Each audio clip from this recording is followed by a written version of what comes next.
এই চন্দ্রপুর গ্রামের রজব আলী পুত্রবধূ আজকে রিমা আক্তার আজকে পরকীয়ার বলি হয়েছে।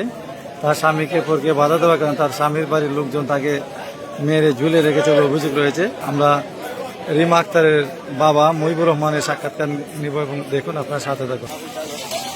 দর্শক, আমরা নিহত রিমা আক্তারের পিতা এখানে উপস্থিত রয়েছেন। আমরা ওনার কাছ থেকে ওনার মেয়ের মৃত্যুর মূল কারণ এবং কি কারণে ঘটেছে আমরা ওনার কাছ থেকে জানবো। উনি আমাদের সামনে ক্যামেরার সামনে রয়েছেন। আপনার মেয়ের মৃত্যুর কারণ কি এবং কি মনে করছেন আপনি? আজ আমার গাছকে সাইবার যদি শুনছি কালকে রাতকে আমার 10টা-15 মিনিট মেয়ে ফোন দিয়ে কইছে আব্বা আমার নেওয়া তার মারি লিগো মা ফুটে নিয়ে গিয়া যে লাগাইছে। তখন আমি বিয়ে ফোন দিয়েছি ফোন বাড়তে দিয়েছি। তখন আমি ফোন দিয়েছি আমার পাই কালচারে কইছি যে কালচার যা চাই রিমা বাড়তে দিয়ে মাঝে কয়ে এরা মারি লিগো এরা আইতো এলা হইতে সাইকেল লিয়ে যা সাইকেল দিয়ে না হয়তো গাড়ি ভাড়াইবি না তুই এরা লুই গেলে বুঝাইয়া এরা অন্তা হোক তাকলে পরে পরবর্তী দেখা দিব না। এখন হে তারা এখানে আবার তারা কইছে থাকতো লেপা ভাইয়া হালকা নিব না।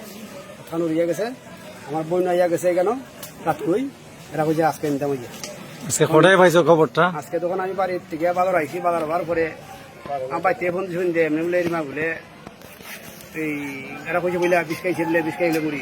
এখন আমি তো গাড়ি আইসা এদিকে ঠ্যাং পালংগুলা গাল ঠিক আছে উপরে উনারে এখানে বান্ধা এটার এই অবস্থা।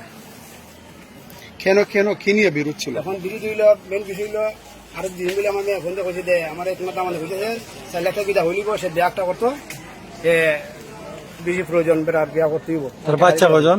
2 মেয়ে জন্ম হয়েছে আজকে 2 বছর। সে প্রবাসী আইসে বাড়ি আজকে 1 মাস হয়েছে।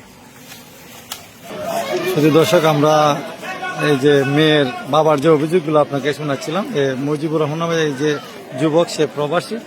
গত মাসখানেক পূর্বে সে বাড়িতে আসছে এবং বাড়িতে এসে তার বউকে দ্বিতীয় বিয়ে করার জন্য যৌতুকের জন্য চাপ দিচ্ছে। এমন অবস্থায় গত 2 দিন ধরে কি রয়েছে আমরা দেখতে পাচ্ছি যে আইনশৃঙ্খলা বাহিনীর যে সোনাগাঁটের যে অফিসার ইনচার্জ এবং থানার যে দারোগা রয়েছে, দারোগার নেতৃত্বে একটি টিম আসছে এবং লাশ উদ্ধারের জন্য কাজ করছে।